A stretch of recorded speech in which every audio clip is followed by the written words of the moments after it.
Todos vós que a Deus temei, vinde escutar, vou contar-vos todo o bem que Ele me fez.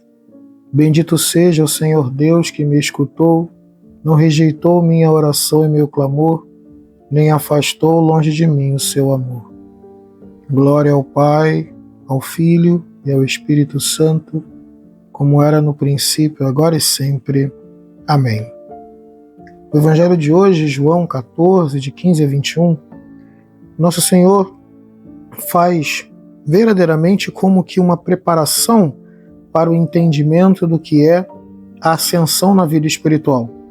Há como que um resumo aqui, condensado, de tudo que é necessário fazer para a vida santa.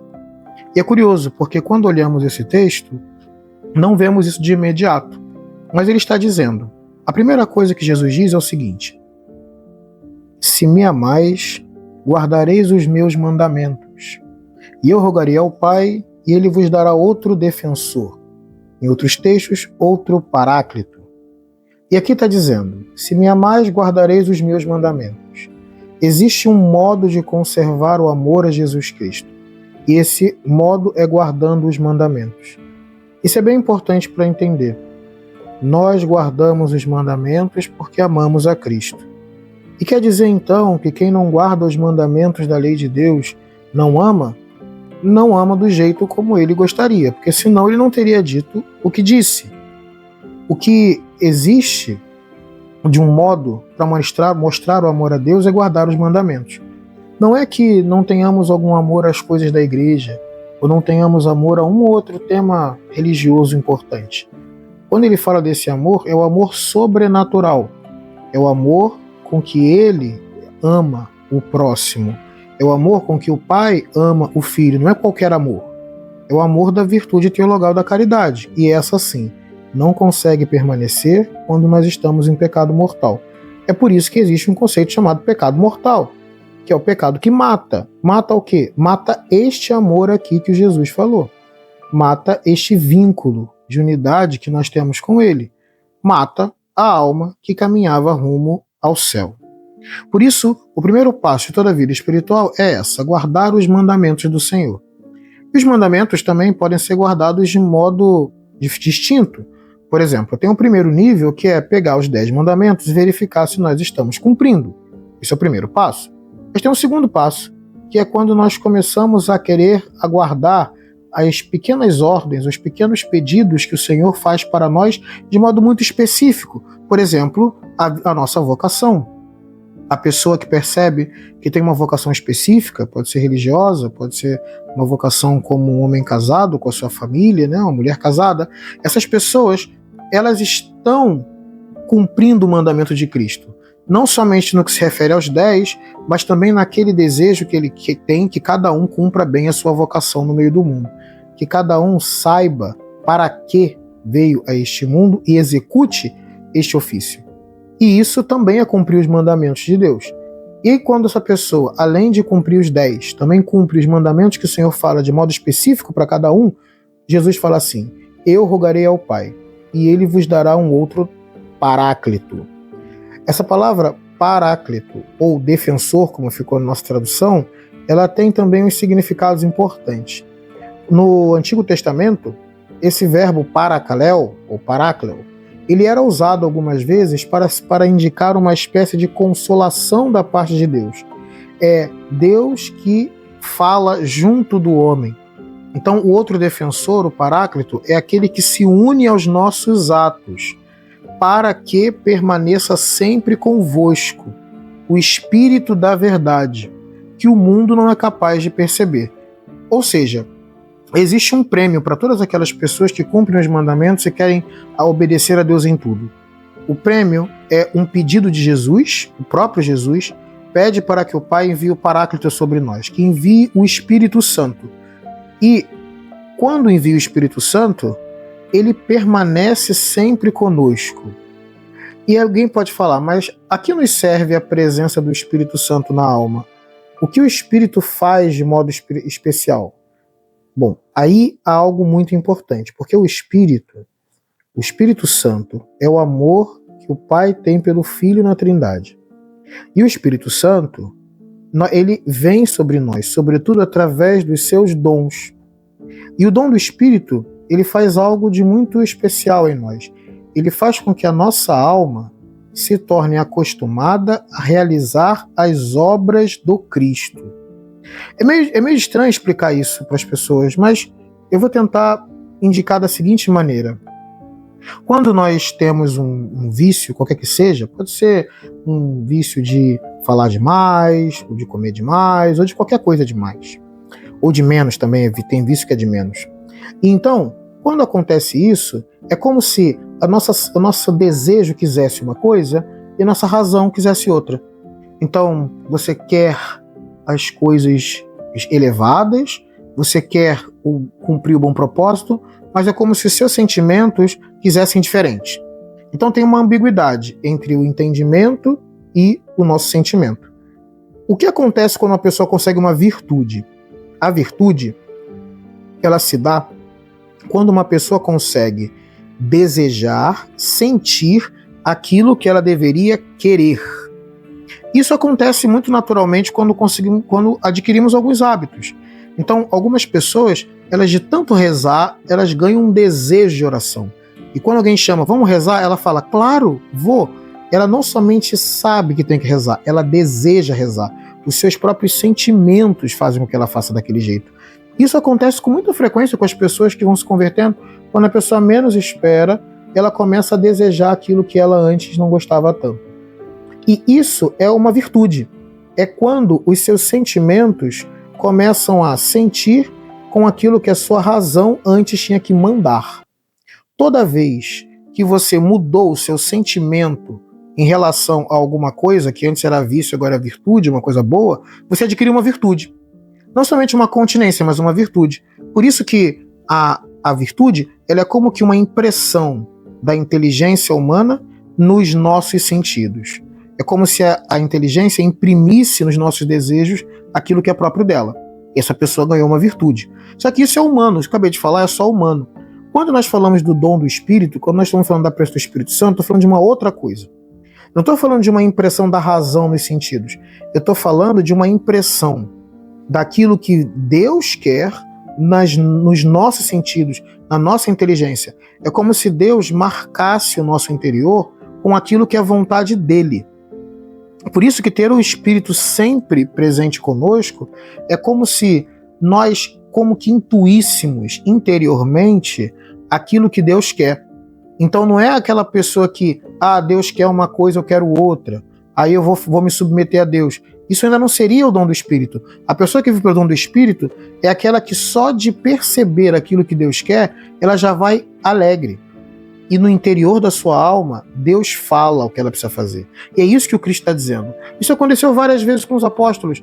Por exemplo, quando São Paulo queria evangelizar na Índia, ele dizia assim, o Espírito disse que não era para lá. Eu quis ir para a Índia, mas o Espírito me mandou ir para o outro lado.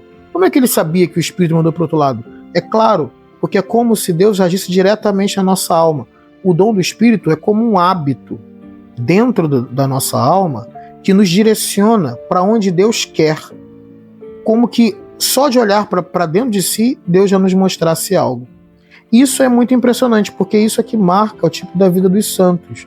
Porque é alguém que está fazendo atos que têm consequências bem-aventuradas. Porque a origem daquele ato é divina. A origem daquele ato é o Espírito. É como se o Espírito soprasse o que precisa fazer, através do dom do conselho, da sabedoria, da inteligência, da ciência. Então quando ele fala, olha, se vocês cumprirem os mandamentos, ou seja, se vocês passarem daquilo que Santa Teresa chamaria de primeira morada, ou que a tradição cristã chamava de vida purgativa, se vocês cumprirem os mandamentos, eu vou pedir para que o Pai mande o Espírito sobre vocês.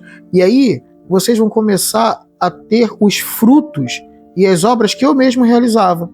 Porque o Espírito vai começar a agir dentro de vocês. E você vai começar a sentir aquilo que o Espírito antes tinha que te mandar. Isso é algo muito impressionante. E aí é assim que Nosso Senhor diz, o Espírito da verdade que o mundo não é capaz de receber, porque não o vê e nem o conhece. Vós o conheceis porque ele permanece junto de vós e estará dentro de vós. Entende? Por que os apóstolos conheciam o Espírito e o mundo não conhecia o Espírito? Porque o mundo indica toda a distração espiritual que existe no planeta. Distração espiritual é pessoas cometem pecado e nós ficamos melhor imitar os pecadores. Isso daí é distração, é mundo. Ou então aparece alguém que começa a pregar o contrário da verdade do evangelho e fica rico com aquilo. Aí a pessoa vai e fica tentada a seguir aquilo. Isso é mundo. Ou a pessoa fica distraída com dinheiro, é mundo. A pessoa que fica distraída com os prazeres, é mundo. Não é que o mundo, o que Deus criou, o planeta, nada disso é mal. Mal é usar dessas coisas como se elas fossem maiores que Deus, maiores que o céu, maiores que a vida eterna. Isso é mundo. Ele está dizendo, o mundo não consegue ver o espírito.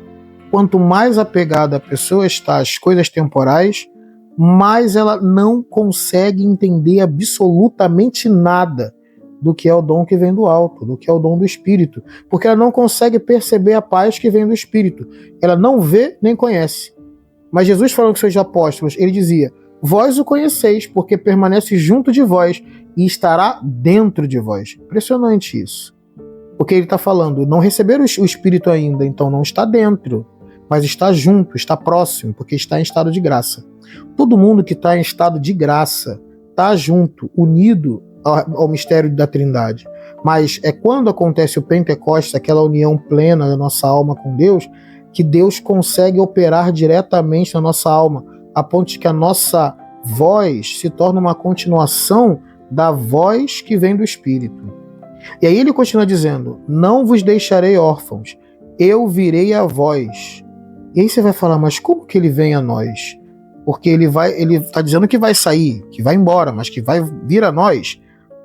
Ele explica mais ainda. Pouco tempo ainda e o mundo não mais me verá, mas vós me vereis, porque eu vivo e vós vivereis. Naquele dia sabereis que eu estou no meu Pai e vós em mim e eu em vós. Isso aqui parece um trava-línguas. É difícil explicar essa frase toda, mas ela tem uma explicação e é muito bonita, inclusive. Quando Jesus fala assim, eu virei a vós, e depois diz que o mundo não vai ver, mas os apóstolos vão ver, e depois diz que vai se manifestar para eles. Como assim? Como é que ele está no Pai e nós estamos em Cristo? Como que isso é possível? Isso só é possível por causa do dom que vem da graça. O que acontece? Como que o dom do Espírito age em nós, concretamente? Nós temos nossas faculdades, inteligência, vontade, né? E capacidade de decidir, de andar, de tomar, fazer as coisas. Toda vez que nós temos essas capacidades, elas podem ser potencializadas. Em primeiro lugar, através de uma virtude, como eu falei agora há pouco. Em segundo lugar, através do dom do Espírito. Quando você encontra esses santos todos realizando umas obras que são milagrosas, ou porque era muito inteligente e escreveu milhões de livros, ou porque ele era um super santo e ele passava, curava com a sombra, ele pregava, convertia meio mundo. Esses santos todos, o que está acontecendo dentro deles nós percebemos que eles estão fazendo algo extraordinário, do qual nós falamos, isso é lindo, mas eu não consigo fazer igual. E não consegue fazer igual mesmo. Por quê? O que está acontecendo é que dentro das faculdades deles, daquelas capacidades humanas que nós temos, entender, agir, cantar, falar, dentro daquelas faculdades existe algo de divino agindo dentro deles. E por isso que a gente consegue ver os santos, admirar e não consegue fazer igual. Tinha um que dormia 1h30, tinha o outro que trabalhava o dia inteiro, tinha o outro que só de abrir a boca convertia meio mundo. Você vai dizer, é claro que a gente não consegue fazer igual, porque dentro deles estava agindo um poder que não é natural, que não é humano. Esse poder que agia dentro deles é o poder divino, é o poder do Espírito. É isso que está acontecendo. Só que há algo de impressionante nisso. Porque toda vez que o poder do Espírito age em nós e nós começamos a realizar esses atos diferentes que as pessoas não entendem, e acontece diariamente, hein? É pessoa que estava em pecado grave e passou a estar num estado de graça, de uma pureza que não sabe nem de onde veio. Toda vez que isso acontece, é uma graça especial de Deus agindo. E toda vez que a graça de Deus opera, a ação que o homem faz, ela é divinizada. E quando essa ação é divinizada, o Espírito está agindo ali dentro de nós, mas o Verbo não está ausente. Onde o Espírito está, o Espírito Santo, o Verbo divino também está. E onde o Verbo divino está o homem Cristo, esse que o Senhor falou. Então é como se ele falasse, quando o Espírito começa a agir em vocês, sou eu que estou dentro de vocês. É isso que ele está dizendo. É Nosso Senhor dizendo, cada obra do cristão é obra do Cristo. Por isso que a obra da igreja é a continuação da obra do Cristo. Quando nós fazemos algo movido pelo Espírito, o verbo divino está unido ao Espírito, porque é trino. E como o verbo está ali dentro, o homem em Cristo também está. E como o homem em Cristo está ali dentro, é Cristo que está dentro. Cada vez que você encontra uma pessoa fazendo algo extraordinário, é o Cristo agindo. É isso que ele está falando. Eu vou me manifestar a vós. Mas não é manifestar externamente, é manifestar internamente. O verbo que ele usa aqui é o verbo emphaino. Quer dizer, manifestação interna. Ele brilha dentro. E aí os apóstolos percebem a presença desse outro dentro deles. Toda vez que eles fazem uma coisa, que é como se tivesse um segundo agindo ali dentro. E isso é sobrenatural. E essa coisa sobrenatural não é falsa. Essa coisa sobrenatural acontece com todos os santos e deveria ser o desejo da nossa alma. Quando ele diz assim, pouco tempo ainda e o mundo não me verá, mas vós me vereis. Não de fora, mas de dentro. Porque ele vai estar dentro conosco, dentro da graça divina que nos faz realizar coisas diferentes. Naquele dia sabereis que eu estou no meu Pai, vós em mim e eu em vós. É disso que ele está falando. Eu estou no Pai, porque é trino, Deus unitrino. Então, onde o Pai está, o Filho também está. Vós em mim, nós estamos em Cristo, à medida que estamos no estado de graça, e por isso estamos mergulhados no mistério da Trindade, no mistério divino, e eu em vós, ele dentro de nós, à medida que cada ato que nós fazemos da graça é uma continuação da obra do Cristo. Ele no Pai, porque é trino, nós nele, porque é Deus, ele em nós, porque nós realizamos a obra dele quando o Espírito opera em nós. Quem acolheu os meus mandamentos e os observa, esse me ama. Ou seja, é como se ele falasse, todo o mistério da ação que os santos realizaram, os milagres que fizeram, tudo isso começa com o cumprimento dos mandamentos. Tudo isso começa. Essa pessoa é o que ama a Cristo. Ora, quem me ama será amado por meu Pai. Eu e meu Pai me manifestarei a ele. Eu me manifestarei a ele, essa palavra é emphaino, ou seja, eu vou brilhar dentro dele. É isso. Que o phaino é de brilhar, de mostrar-se. É de interior. É como se ele dissesse, o Cristo brilha dentro daquele que ama a Deus, cumprindo os mandamentos. Será amado por meu Pai, e eu o amarei e me manifestarei a ele. Ou seja, e brilharei dentro dele. E ele saberá que o Senhor está presente da própria alma. Isso é magnânimo, na verdade isso é o resumo da vida santa. Isso é o resumo do que acontece na vida dos santos e da intimidade que eles têm. Pode procurar a história de qualquer santo, você vai perceber isso. Você vai descobrir que por trás da história de todos os santos tem alguém que encontrou o Messias dentro da própria alma. Tem alguém que falava com o Messias como um amigo fala um com o outro. Tem alguém realizando esse significado místico de que as suas obras têm um poder que ele não sabe de onde vem, não sabe para onde vai, como é próprio do Espírito, mas sabe de uma coisa, que aquilo que ele faz é diretamente graça e dom de Deus. Isso é que o Espírito faz conosco. E é impressionante como as pessoas às vezes são crismadas, recebem o dom do Espírito e elas fingem como se essas coisas não existissem. Essas coisas existem. E é isso que distingue esses santos que nós encontramos na igreja de nós, que estamos aqui lutando para receber esse dom que vem do alto, com o qual nós conseguimos realizar já na terra aquilo que é próprio do Cristo. Que o Senhor nos abençoe, nos faça compreender sua palavra e seguir no caminho da salvação.